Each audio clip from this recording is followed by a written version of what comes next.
This week on the show, we recap our experiences at Fosdem 2019. We have the FreeBSD Foundation January update for you.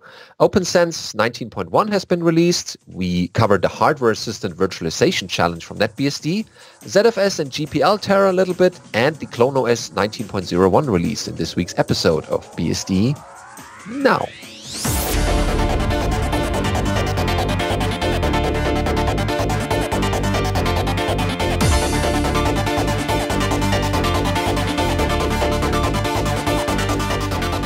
BSD Now, episode 284, Fosdem 2019, recorded on the 6th of February 2019. Hello, I'm your host, Benedikt Reuschling. And I'm Alan Jude. And we had a great weekend in Brussels. Fosdem was on, and it was super crowded, very nice. Met a lot of people, and we couldn't help ourselves cover it a little bit in the headlines this week. So it began with, so I arrived and Alan arrived even earlier on the Thursday, which is not a Fosdem day, so it's just the arrival day, and we had organized a FreeBSD one-day dev summit on the Friday before. So yeah, because the plane lands at 8 a.m., so starting the dev summit at 9 something didn't seem like a good plan. Yeah. And it wouldn't have been. So that's why I arrived a day earlier. And got to sleep some first. Yeah, otherwise Alan would not be very talkative during the Dev Summit if we held it on the same day. So we had a bit of sleep, and then we went out and bought chocolate because Brussels, and met a couple of other people. And yeah, this is pretty much the pre-Dev Summit activities. And then on the Dev Summit day, I went out for dinner with a bunch of the Illumos people. That was fun. Mm-hmm. Yeah, and so the hotel room that we had organized filled quickly with 20, 25 people at maximum. So that was nice. A lot of FreeBSD folks and also guests. And we talked a lot of things from bug tracker to Google Summer of Code to smaller items. We have linked to them on the Dev Summit page. We recorded some of the notes. These are not perfectly filled out sentences. It's just rough notes we sketched down to remind ourselves what's been discussed. And yeah, that was a nice event, and we had a nice dinner together on the evening of that day. So all in all, that was a very nice event, and Foundation helped sponsor that. So thank you, FreeBSD Foundation, for that. And then Saturday, the official opening of Fosdem. So you would imagine a lot of snow and rain. So this was snow rain coming down in the morning, and we had to carry boxes there because that we had to set up our table, which we had in the K building, the main conference, one of the main conference buildings. They're spread across a couple of them because there's a lot of space in the university over that weekend.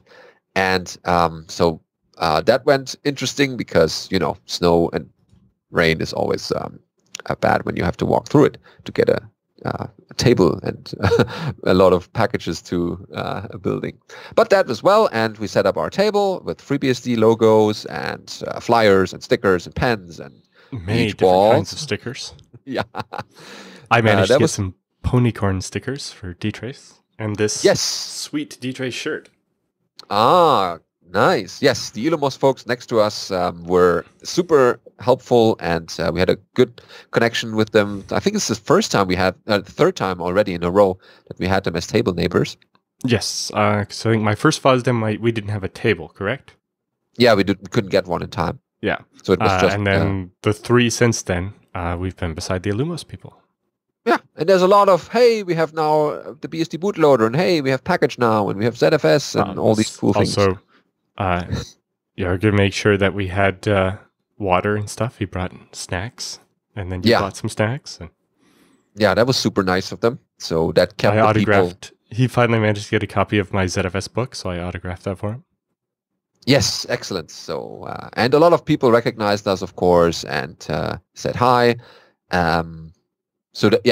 Immediately there was a crowd going through the tables area, and of course we had a chance to talk to them and got feedback and how they liked FreeBSD, and there was always a lot of activity at the table. Yep. But the thing you don't necessarily think about immediately when you hear about Fosdem is the fact that it's thousands of attendees. There are 776 different events going on. So 728 different speakers, suggesting that quite a few people did what I did and had to give 2 talks. But basically 62 topic-themed tracks. Also, some of the tracks were obviously not both days or anything, but in total, they had 34 different rooms across a bunch of the buildings of the campus with something going on in them, basically, for all of the 2 days. It's pretty crazy to think of the scale of this. Like, I think if I pull up this, yes, here, you can see all the 34 rooms and what was happening in them all the different days. Yeah. So you would imagine this is a huge effort for the people organizing this event and making sure it's running smoothly. Also that people get food and speakers get to their rooms in time and all these things that happen. Tables need to be set up and a lot of relies stuff. Very heavily on volunteers. But the point is, no matter what you're into, there was a bunch of it on the schedule for you. Whether it was into, retro computing or new hardware, doing like open hardware and copy-free hardware, or if you're doing virtualization in IIS, or if you're into open media or web browsers or decentralized internet and privacy or quantum computing.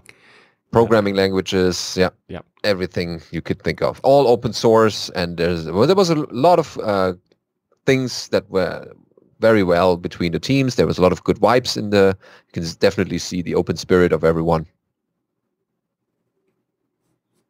And the Saturday also had the Fosdem Bsd Dev Room, which is a single room for all the BSD talks that we had. Yeah, like we said, the 34 different rooms are broken up into the tracks. There were 60-something tracks.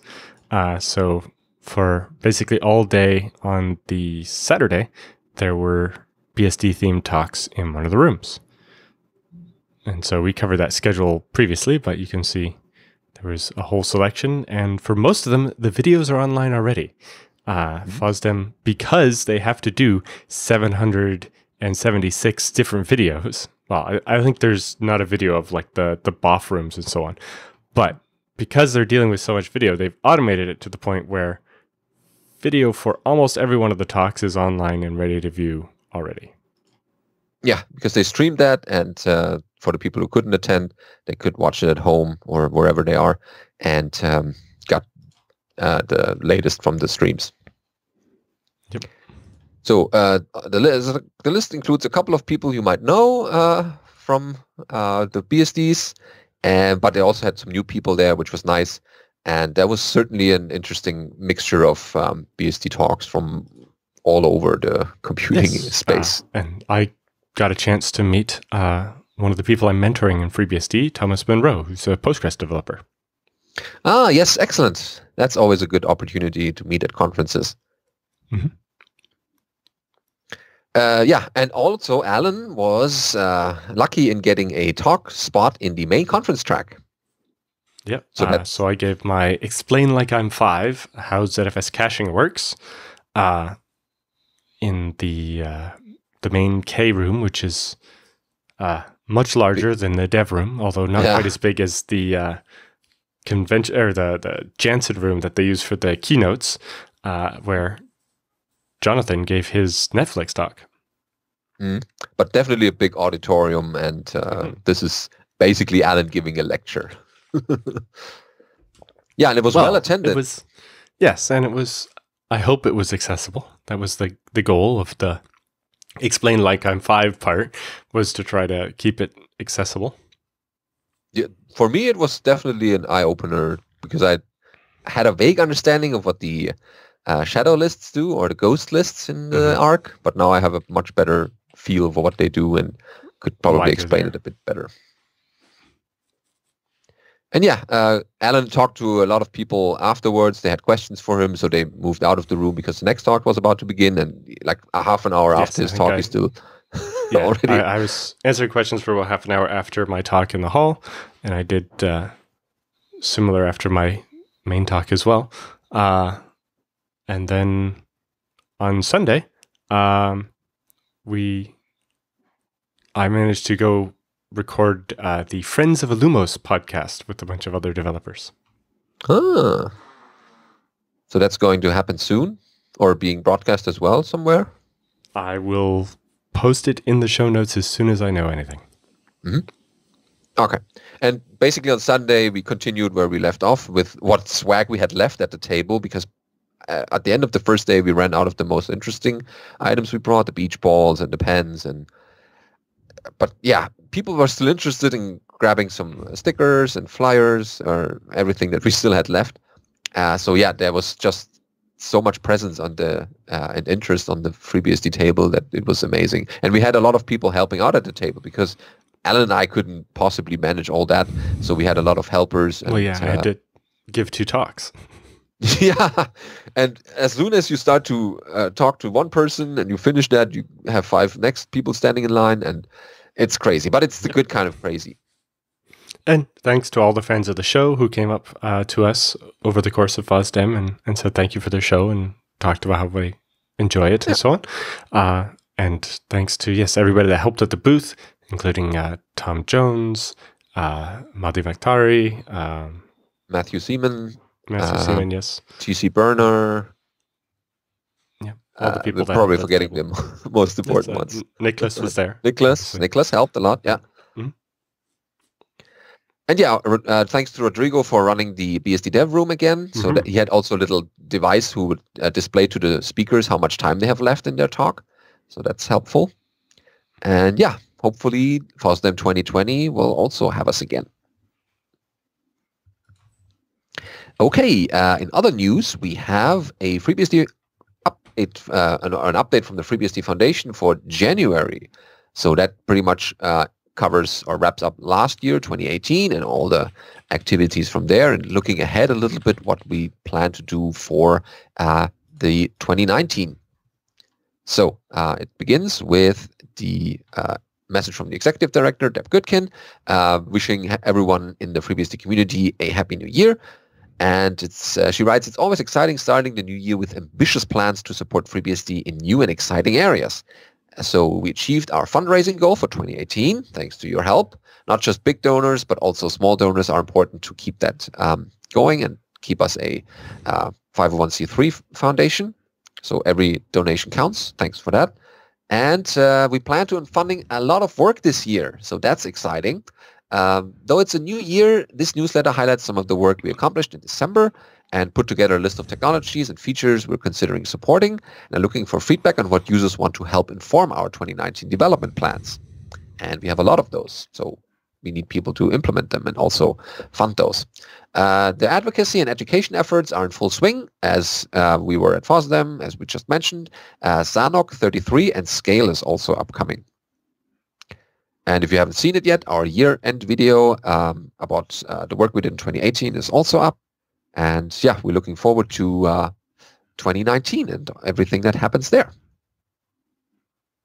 So they have a development project update. I guess that's from, if I scroll down a bit, yeah, that's from Ed Mast.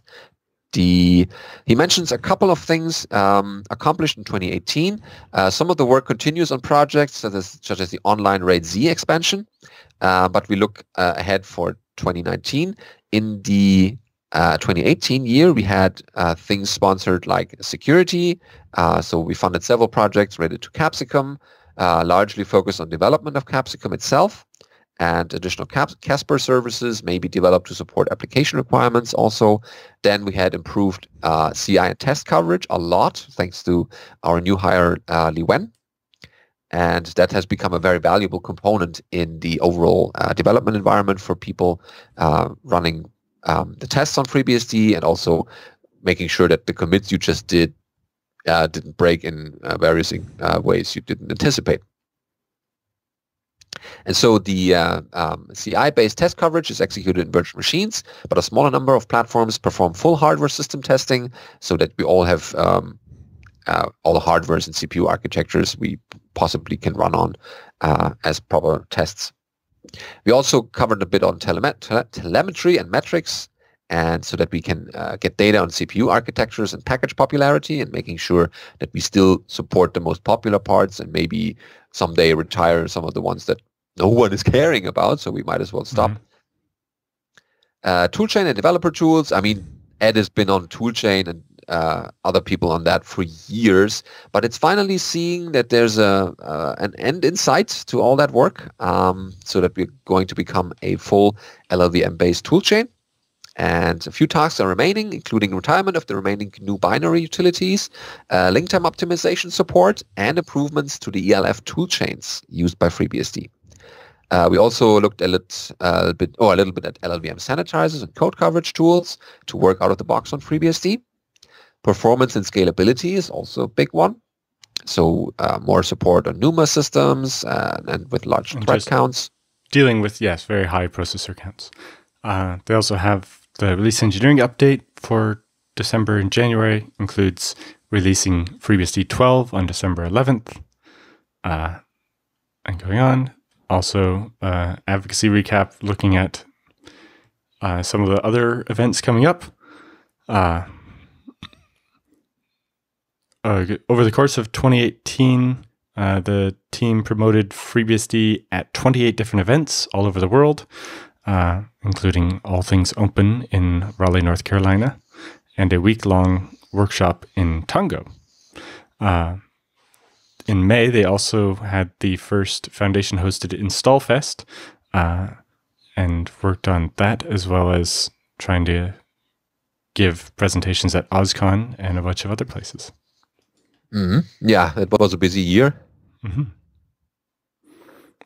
Biggest news, I do believe, is though the FreeBSD journal is now free. Yes. That I've been waiting for since the beginning. I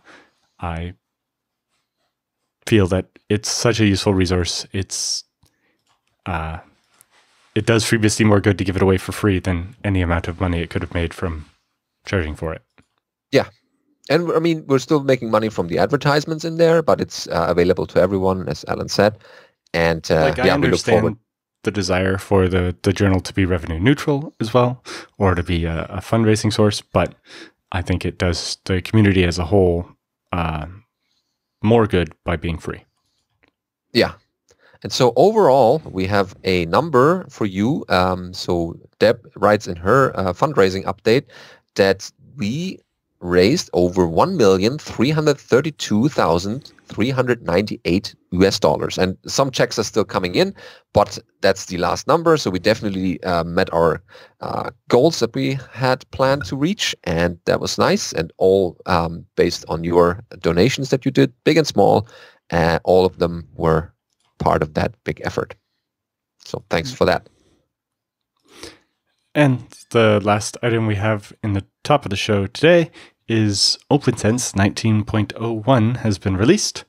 Now that it's been about 4 years of the OPNsense project being out there, this one nicknamed Inspiring Iguana,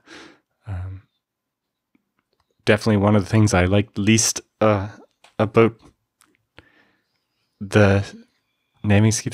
Yeah, releases should have numbers, but names are just silly. Anyway, they have 620 individual changes coming out of the 6 months since the last release, 18.7, spread over 12 intermediate releases, including release candidates and so on. They now have two-factor authentication that works with remote LDAP and local TOTP, and the OpenVPN client export has been rewritten to have full API support. So they have a firewall alias API, the Pi firewall shaper support. I don't know what that is. Better NAT rule logging support. Like we mentioned, two-factor authentication, WPAD and PAC, and parent proxy support in the web proxy. P12 certificate export with custom passwords. So if you need to export a certificate to import on Windows or at an external device. The D-pinger is now the default gateway pinger instead of, I think, smoke ping is maybe what it was before. They've added ET Pro telemetry as a plugin. Improved IPv6 DUID support, added support for DNSSEC to DNS mask, the OpenVPN client export API so that you can automatically extract client configuration, updated drivers for Realtek NICs, updated newer Libre SSL, Unbound Suricata, Falcon, and Perl. The firmware health check extended to cover all files that are part of the operating system and using HTTPS mirrors by default. Updates are now browser cache safe regarding CSS and JavaScript assets. So when you update versions of OPNsense, it treats the CSS file differently so that your browser cache will not keep showing you the old version, but without making your browser have to check if there's a new version all the time. They've also added a collapsible sidebar and updated the translations for Chinese, Czech, French, German, Japanese, Portuguese, and Russian. And better support in their API for backing up your configuration for bind, the hardware widget, Nginx, Ntop, VNstat, and DNSCrypt proxy. Okay. And of course, there are install and upgrade instructions so that you can try it out. Yep. And they also have FRR for routing, Telegraph, and Zabbix, and a couple other plugins, and an update to SQLite, and newer time zone data. Got to have that. Oh, yeah. That seems like a full release with a lot of packs and updated versions. Very nice.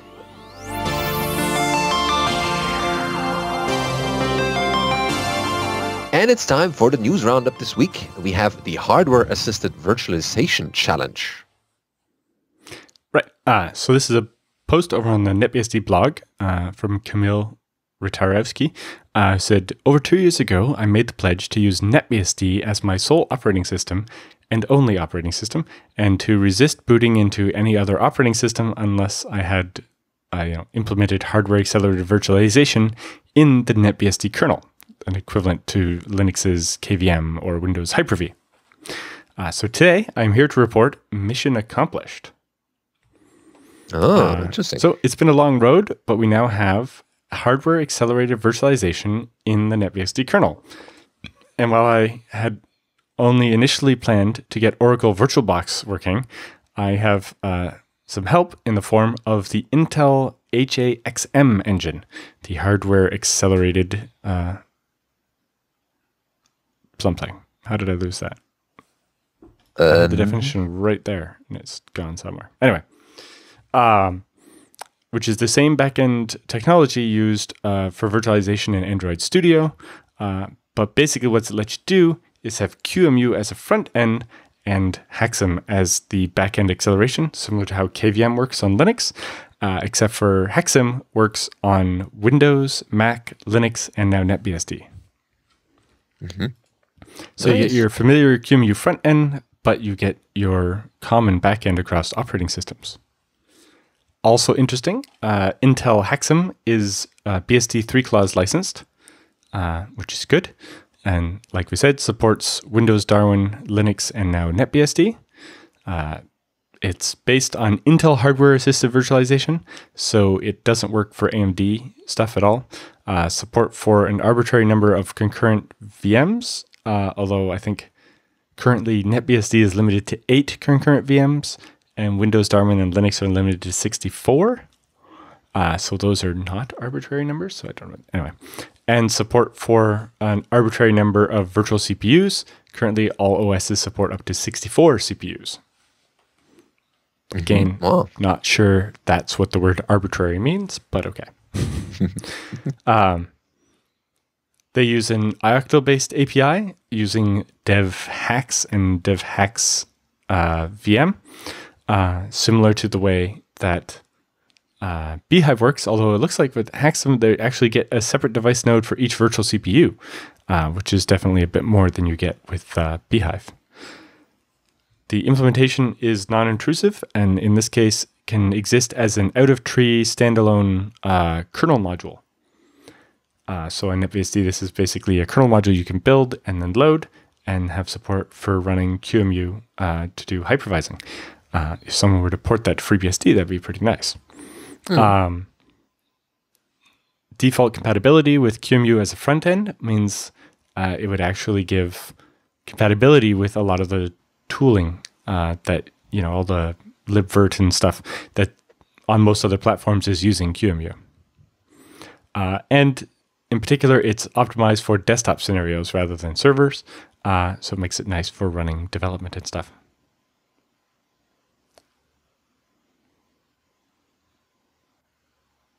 Okay. Yep. Currently, it's the only open source cross-OS virtualization engine. I guess, because the port of Beehive to Mac was using the Mac framework, which might actually in the end be using this thing in the background. Although, no, Beehive is cross-platform already. Yeah, Xhive. Illumos I just meant Illumos and FreeBSD's Beehive, but... Anyway, so currently the downsides are no AMD support at all, although the community plans to add that. No support for non-x86, whereas Beehive has work in progress for ARM64 and so on. You need a relatively recent Intel CPU with EPT, but that's basically anything less than 10 years old at this point. And it's not quite as flexible as a KVM-like solution for embedded use cases or servers. And they note here that it's apparently not quite as fast as KVM. So I wonder how it stacks up against Beehive, which is very fast because it's much smaller than something like KVM. And you see a lot of screenshots here to see how it looks like. But yeah, once the virtualization is working, then the desktops or the operating systems running in them are looking all the same. But yeah, it's nice to see that it's working great, apparently. I know some of the Beehive developers were looking at this morning when I told them about it. And they were like, ooh, I wonder if there's even just some bits of code in that repo that could be useful in Beehive because the Intel Hexam libraries or whatever are BSD licensed. Yeah, could be. Worth checking out. Yep. He's even got Android x86 booting on it. Oh, and here's FreeBSD booting, or hanging during boot, apparently. Spinning. I say one thing they must clarify, and I'm frequently asked about, is that the Hexam/NetBSD does not attempt to compete with NVMM, the NetBSD virtual machine monitor, which was their other attempt at a hypervisor. I'm primarily doing this for their own educational purposes and because I find reaching feature parity with other open source projects an important work. Additionally, NVMM only has AMD CPU support, whereas currently the Hexam only has Intel support. The Intel port of NVMM and NVMM in general is still in development, and that means that Hexam is probably the first solution that has ever successfully managed to run Windows on top of NetBSD, unless someone might have done that with Zen sometime in the last 15 years. There's a chance, yeah. So they still want to look into problems with the IO APIC on Linux, or why FreeBSD hangs during boot, and why Android OS crashes. But most of the NetBSD specific parts and patches for QEMU and Intel Hexam have already been upstreamed. So if you're in the Intel Hexam repo upstream, then you'll actually see under platforms, there's a subdirectory called NetBSD that has all of the stuff for NetBSD in it. So what the plan is, once this is all complete, it will just become a package in package source you can install and load. Yeah. Then it gives you the flexibility of not just running one operating system, but many.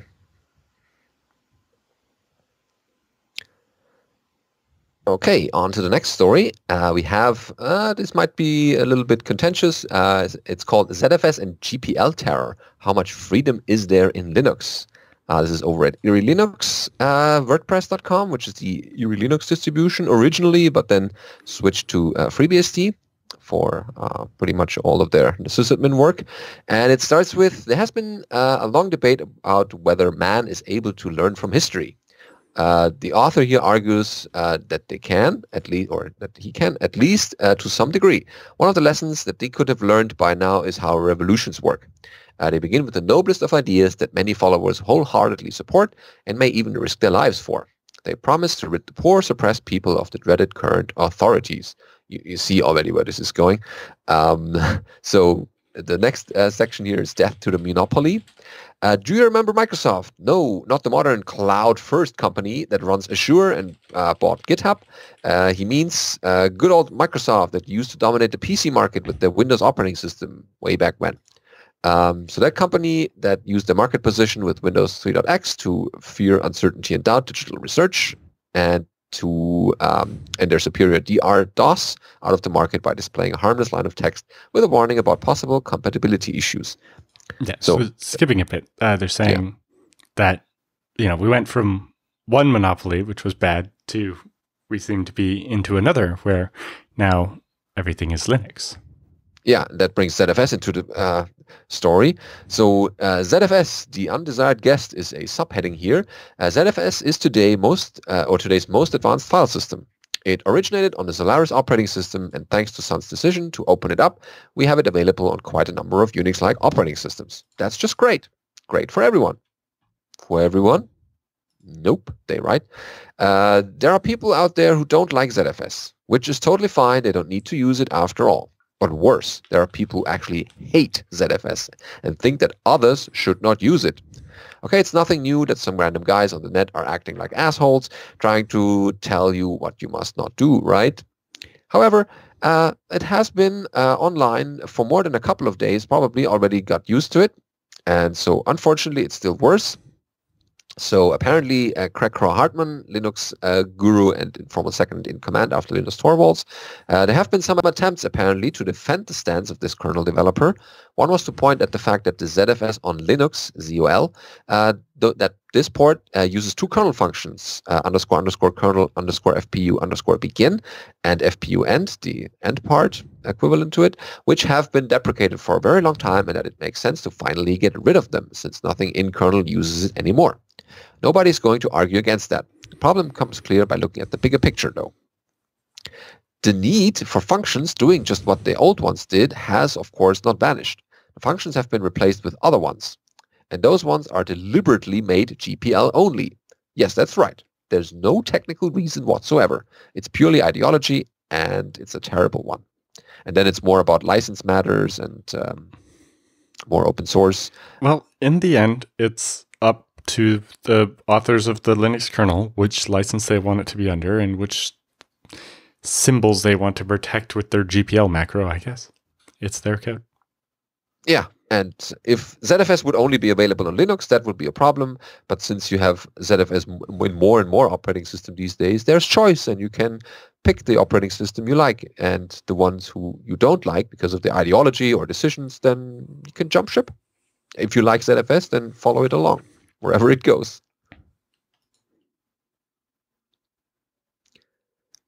But yeah, I can understand the frustration on this one. So there's probably a couple of comments in that blog already. So if you are interested in the rest of the piece, then we have it in our show notes linked.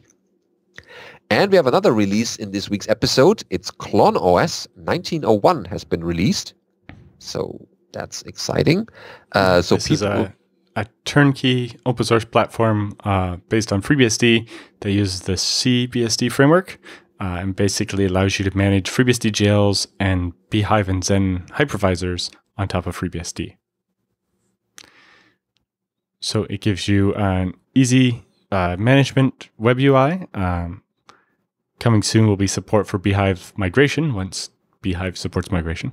So it allows you to do Beehive management, including create and delete VMs, Zen management for the same,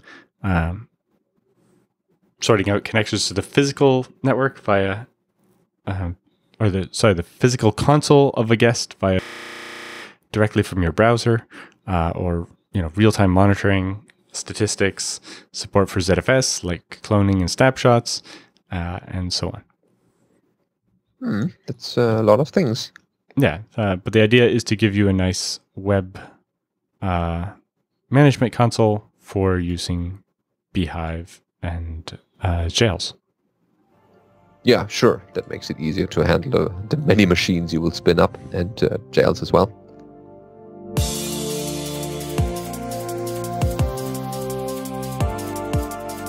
So, time for Beastie Bits this week, starting with Florian Opser on Unwind.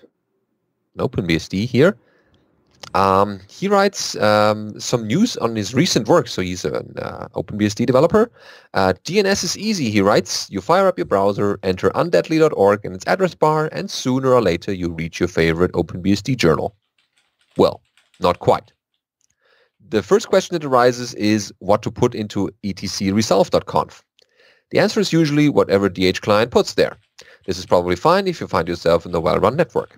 But if you're moving around with your laptop a lot, sooner or later you will find yourself in a poorly administered network.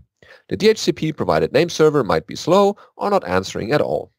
Or it might have its own ideas what DNS is all about and fiddles with the answers. Maybe you're so mobile that you are not only connected to different Wi-Fis, but you are also on mobile data, which is UMB on your OpenBSD. There is no DHCP there. Instead of the kernel negotiates things and you can get your name servers via an ioctl. And you can so you have to fiddle with etcresolve.conf by hand. You say you are already living in the future and you get your name servers via IPv6 router advertisements. Tough luck. Get out of your editor again.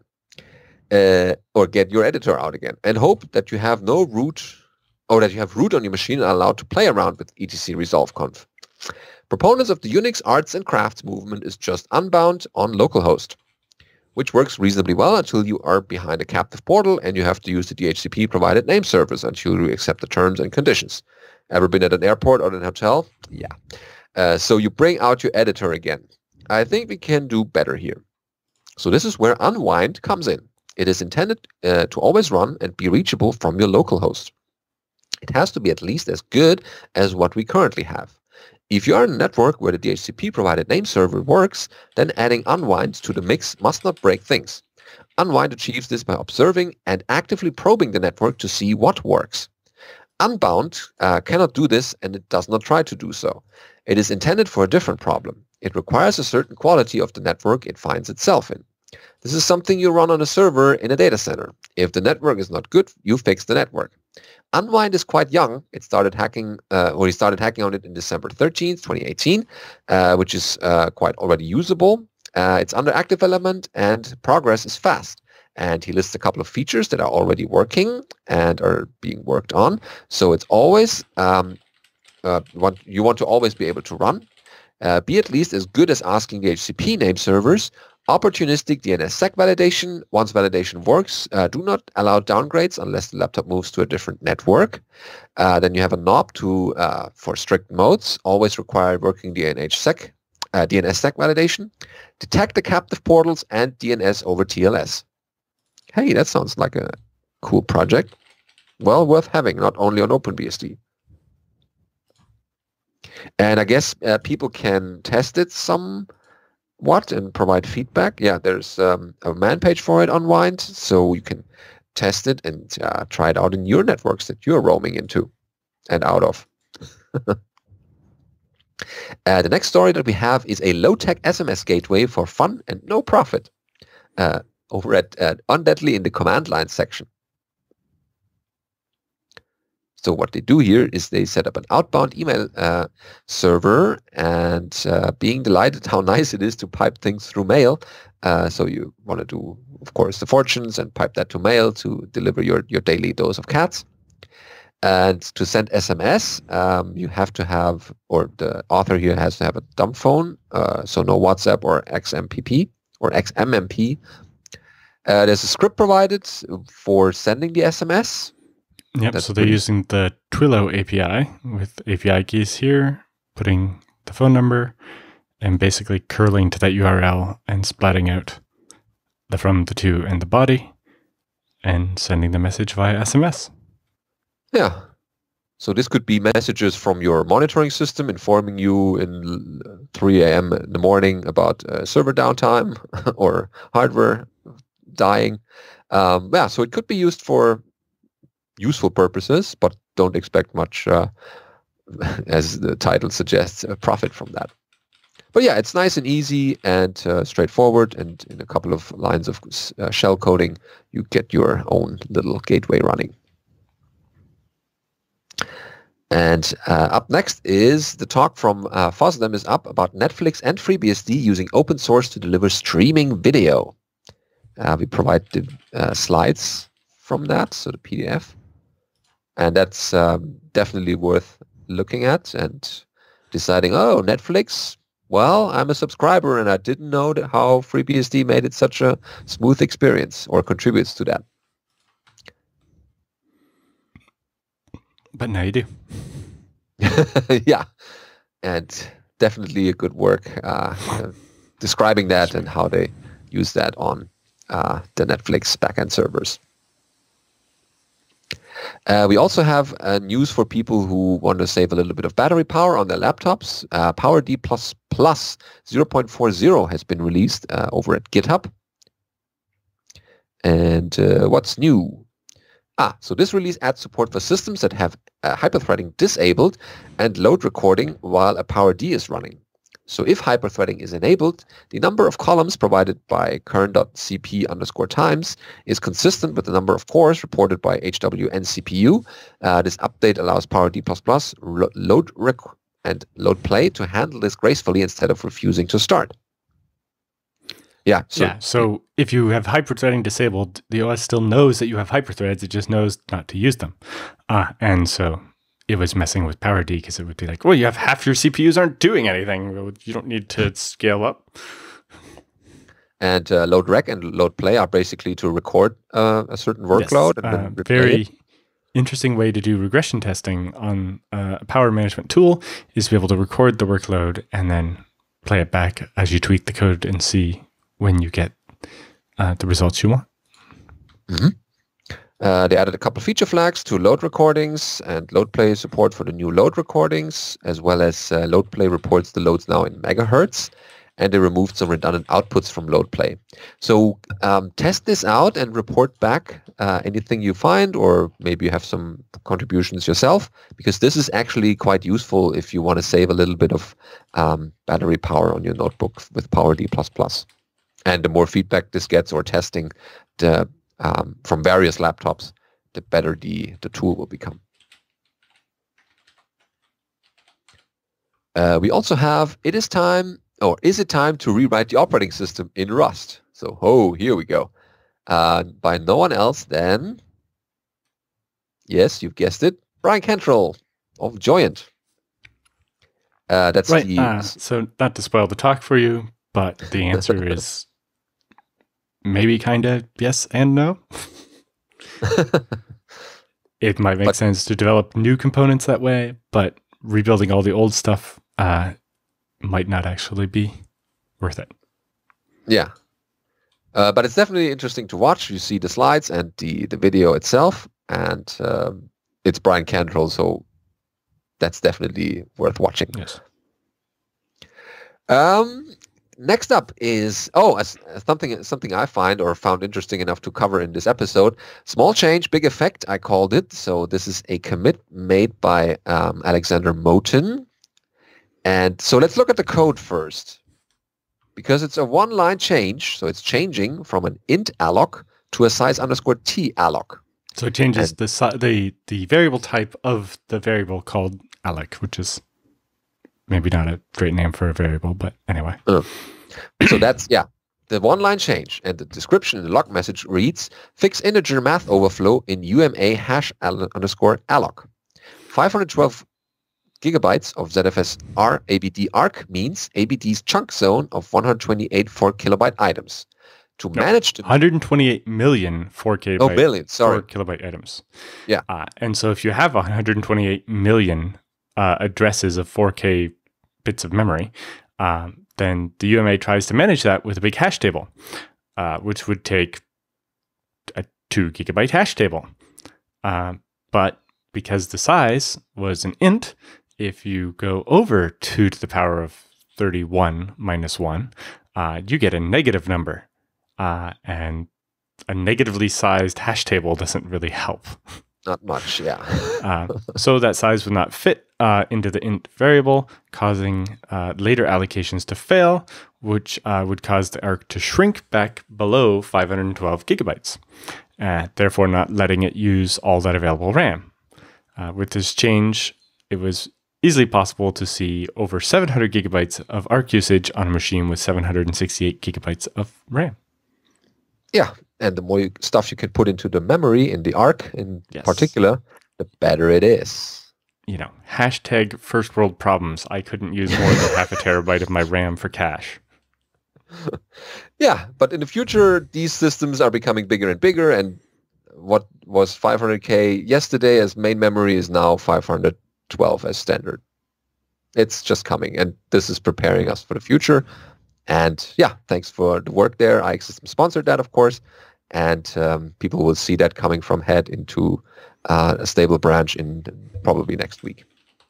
So yeah, great things. So you always see that it doesn't have to be this whole big code rewrite and 500 line changes or so. A little bit of integer twiddling into size t's could fix some of the problem. I mean, this is rare enough, but yeah, sometimes it has these initial values from like the ages ago when Unix was young, which need to be updated to support newer systems and the amount of memory they or whatever they have. If you're representing a size, you should always be using size t anyway, because it's for sizes. And int is for numbers, and the size is not a number, it's a size. But anyway. Reminders, if you are in Sweden, the Swedish BSD meetup, number 5 is Tuesday, February 19th from 1800 to, 2130 at Ping Pong's offices. Link in the show notes, but definitely hope that people will go out and report back how it went. And thanks to Nicholas for organizing that and the rest of his team there as well. But don't feel left out. There's also the Polish BSD user group. They'll be meeting in Warsaw on February 21st, where I lost the part where it said what time it was, at 18:15. Mm-hmm. Yeah, that's in their offices again. They also have again. the dates for their next 4 or 5 meetings posted there as well, so check it out. But yes, Thursday, February 21st at 18:15 at the Fudu security offices again. And the page just went blank. But anyway. Oh, okay. So back at the usual place and on February 21st. So be there. Have a good time. Let us know how it went. Yes, we would like to report from these user group meetings, not from the organizers. They are nice too, but from the people who attended it. Maybe a newcomer or someone who hasn't been there before. Yeah. Speaking of newcomers, we have, of course, feedback as always, or recurring questions from people who watch the show for a long time. Both are greatly appreciated. If you have feedback for us, then please send it to us at feedback@bsdnow.tv, because otherwise this section would be very dull and empty. The first one this week is Casey with the cool new DigitalOcean feature he's telling us about. Remember DigitalOcean being a sponsor in previous years, actually, of this episode and this show. And yeah, we still appreciate them and use them. Casey writes, it seems like it may be easier to get other BSDs and custom-built images of FreeBSD on DigitalOcean now. They have enabled custom images, and one of the supported init systems is BSD Cloud Init. However, it mentions that the OS must support ext3 and ext4, but some people in the comments have stated that the requirements may only be for certain functionality. Some even said that they use UFS2 as an image, so maybe ZFS en route would be okay too. I imagine so. I think when they were mentioning ext3.4, it was for the resizing support or something. Obviously, they offer UFS and ZFS pre-built images of FreeBSD, and if you're using BSD Cloud Init, I don't see much reason why you wouldn't be able to use those as well. Yeah, I definitely like the idea of this, just because I'd like a slightly closer to stock FreeBSD experience with my DigitalOcean than their curated images, and so custom images are nice. Mm-hmm. Yeah, good to know that DigitalOcean supports that, and yeah, check out what they have also in their user contributed feature section, because there's a lot of stuff for people starting out with operating systems or with how to install a certain software package. So that's a lot of help from the community. Okay. Yes.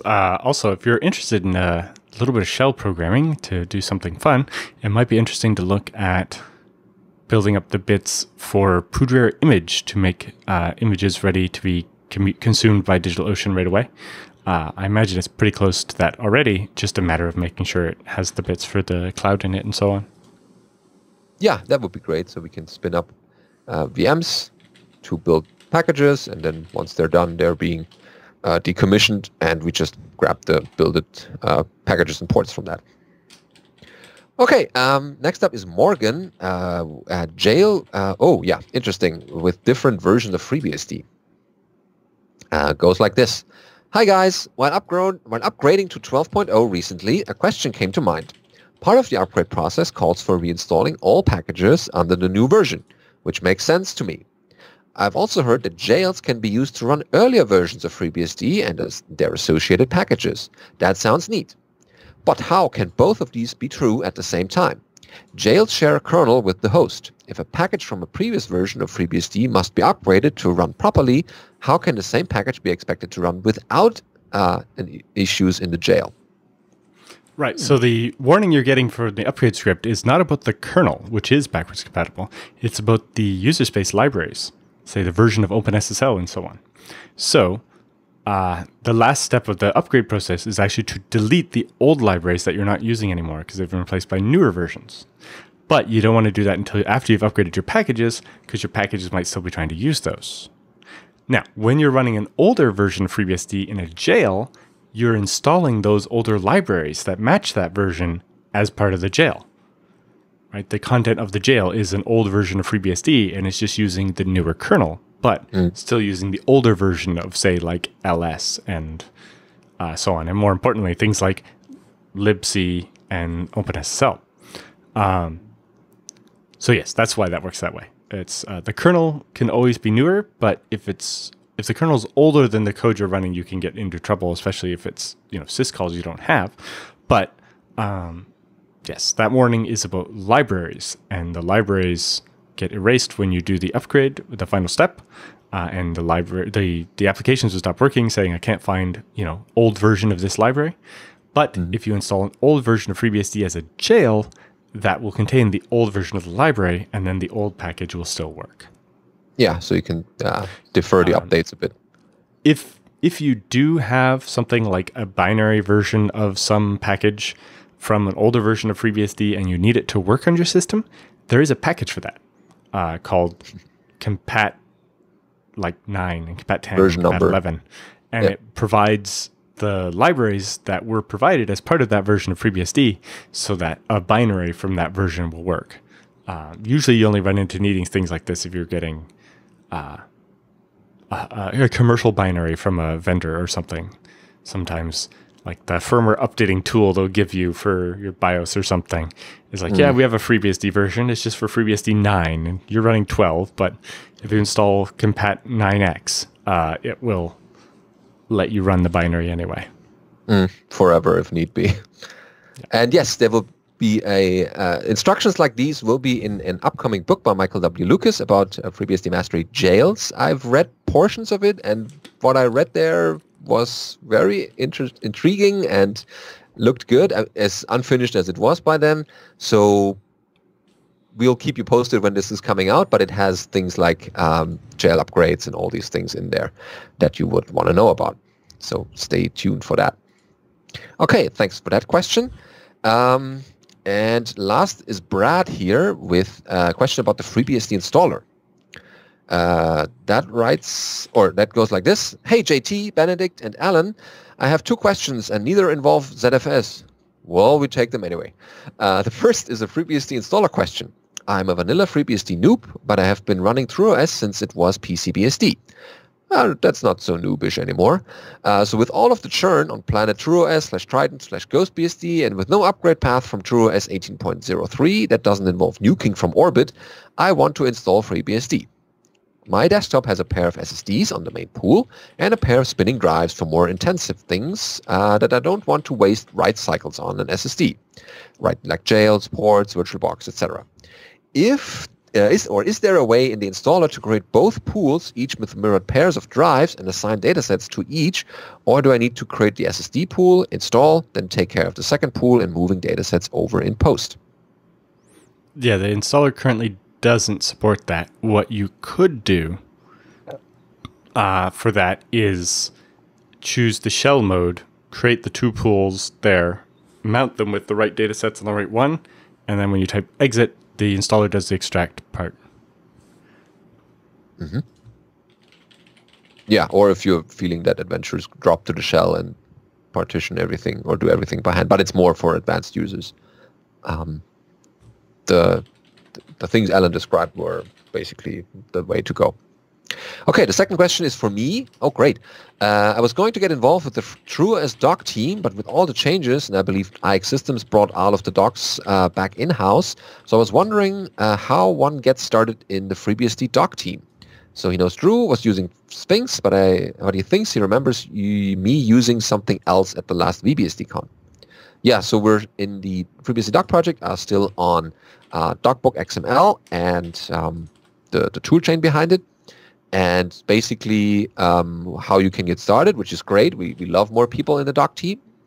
And so basically you can decide what you like to work on more. If you want to work on more handbook or man page things, that's the basic two different areas we support. We could also give you a bit of work on the website, which is always in need of a bit of work. And so basically we have the Ftp Primer. If you go to freebsd.org, you will find in the documentation section, in the drop-down there, the second to last item is the documentation project primer.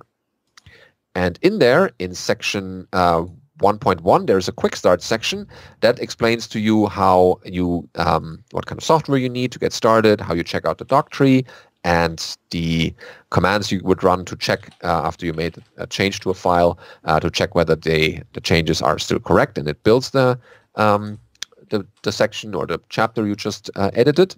And there are also instructions there how to submit or create a change for that, like a diff, and submit this to us either as a bug report, or you create a review and add me as the reviewer.